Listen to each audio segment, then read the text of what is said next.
Hello again, everyone. Edwin Learnard back once again. In this YouTube segment, I want to talk about really what I consider the best revenge, and I'm not talking about responding in a volatile manner or in a truculent way, or even doing something to discredit somebody or what have you. The thing, or trying to get somebody back in a real malicious way. The thing about is the best form of revenge I think is something where you basically just forget about the person or persons. The thing about it is, I know sometimes that sounds like it's a lot easier said than done. Some people might endure a verbally abusive situation. It may be one of a physical nature that somebody is going through. The thing about it is, a lot of times the people that are doing this, well, I think they just continue to do it because the person that's being done to continues to stay in the situation. Obviously, person either has decided maybe he or she is not going to stand up for his or herself, or even if he or she stands up for herself periodically, the courage is just not there to end the situation. Sometimes people just don't have the confidence to move forward from a negative or adverse situation that one may be going through.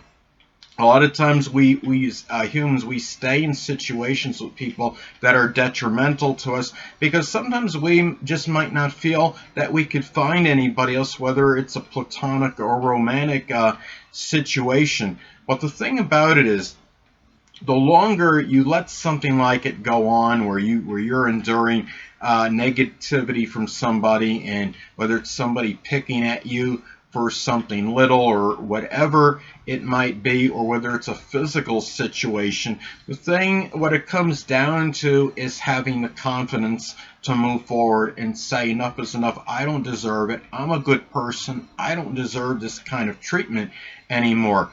And someone said to me one time, said something like, well, Eddie, it seems like the nicer people are to you, the worse they treat you. Well, that's not obviously true all the time, but we have a lot of instances where I believe where you do have people that will take advantage of somebody's kindness, and they just decide to do whatever it is they feel like doing to you. I remember a situation when I lived in New York, and the person would call me a lot when he needed something to be done, and hardly would ever call me at any other time.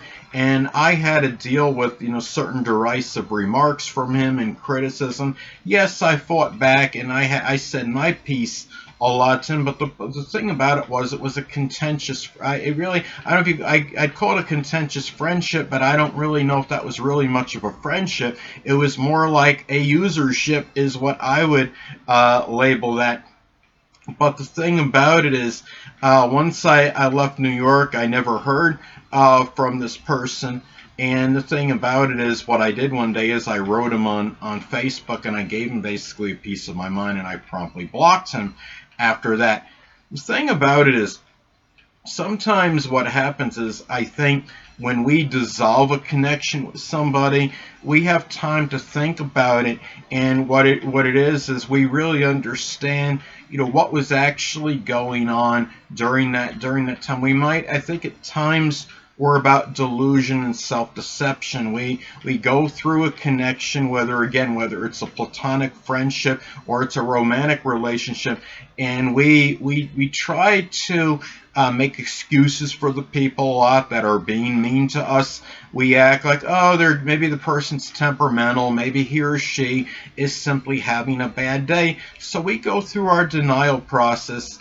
But what happens is, once we end the connection, I think we have a little better view often of what had actually transpired, and that in many instances we did not deserve that situation. Some people will argue that you deserved it because you condoned it and you allowed it to happen for a protracted period. If somebody wants to analyze it that way, that's fine. But some people don't always have the courage to just snap their fingers and just take off and say, the hell with you. I don't need you in my life anymore. And the thing about It is these people.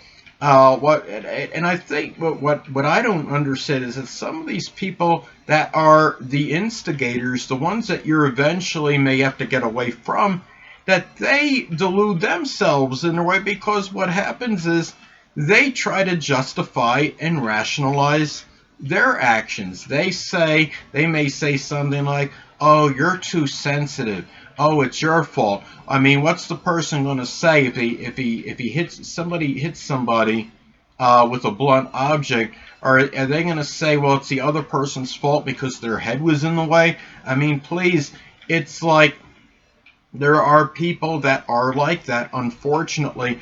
And what has to happen is at some point you have to just say, "You know what? I don't deserve this anymore. I'm a good person.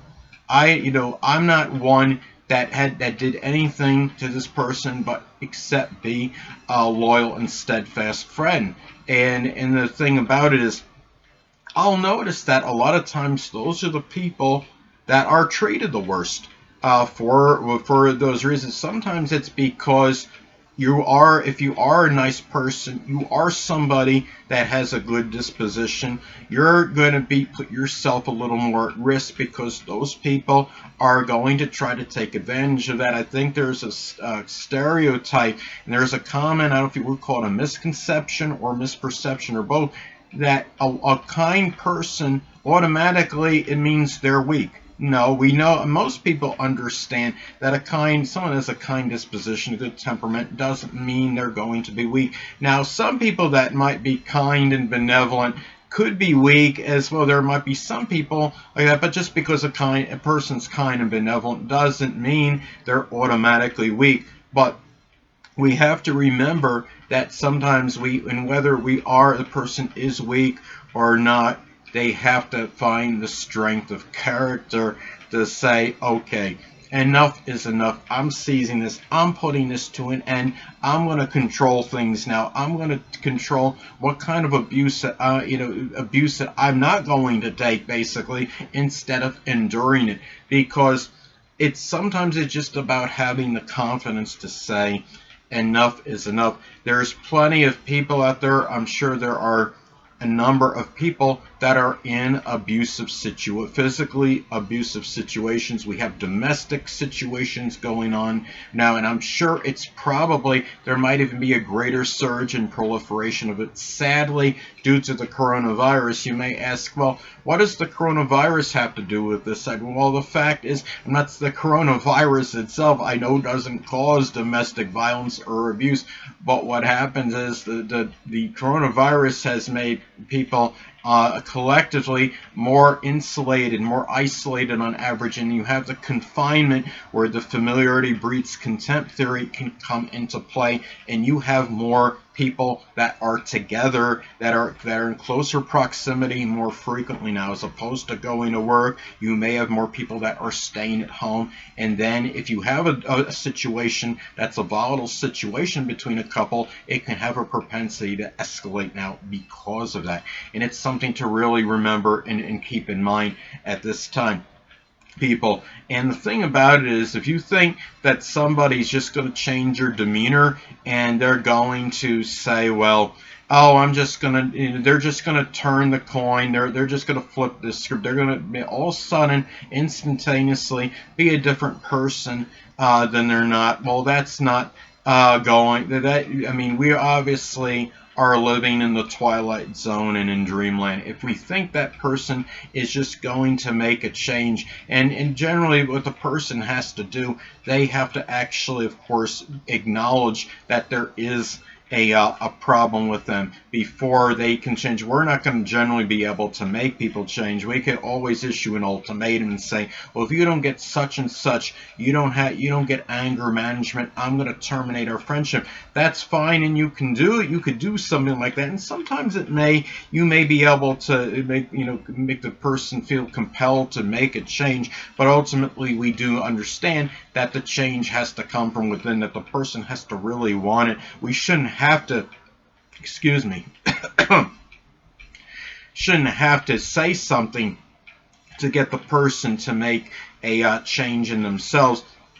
It's like the person that needs anger anger management, that can't acknowledge that he or she has an anger issue. They go on through life. It's like, okay, well, this is normal for me to explode over a trivial or insignificant issue. That's okay. I have a right to get angry. Oh, that person's my friend, so I'll just yell and shout at the person and take it out on him or her.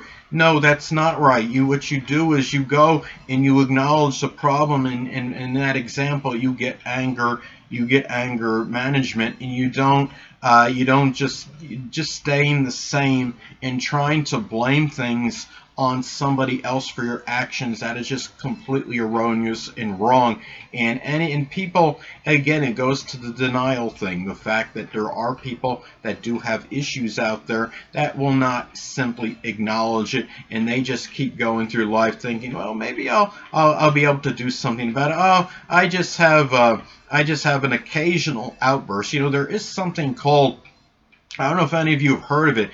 It's called like intermittent explosive disorder. I guess it's something like the word implied, the intermittent anger. What it is, I would imagine that is sporadic outbursts of anger. You may want to confirm that and look that up. But the reality is, people have to get a reality check and sometimes go through a little introspection and look at themselves instead of casting aspersions on others, and try to change yourself to some degree, rather than just try to say, well, it wasn't my fault. That person said something. He made a provoking remark. He made me angry. I mean, because in a lot of cases, we know that's not really the truth. And some people just have such a big ego that they can't acknowledge when they are wrong, when they actually are. They may know it inwardly, but whatever it's pride that maybe curtails this or what have you, they won't come out and say it. But again, it goes to the best form of revenge, people, is that sometimes it's just about dissolving the connection with the person, eradicating it by, sometimes we have to just be the bigger man or woman and just walk away and say enough is enough. Like I said, I had that situation in New York where my friendship was very more contentious than it was a friendship. It was more, again, like a usership. We argued, fought like cats and dogs, basically, and he would say one, provoking thing after another, and then if I respond, then it would be, it would escalate, and sometimes it could be like a shouting match at times, and the thing, we can't allow ourselves to be in those situations that we certainly don't deserve. Anyway, people, that'll conclude this YouTube segment. Until next time, people, Edwin Learnard saying stay well.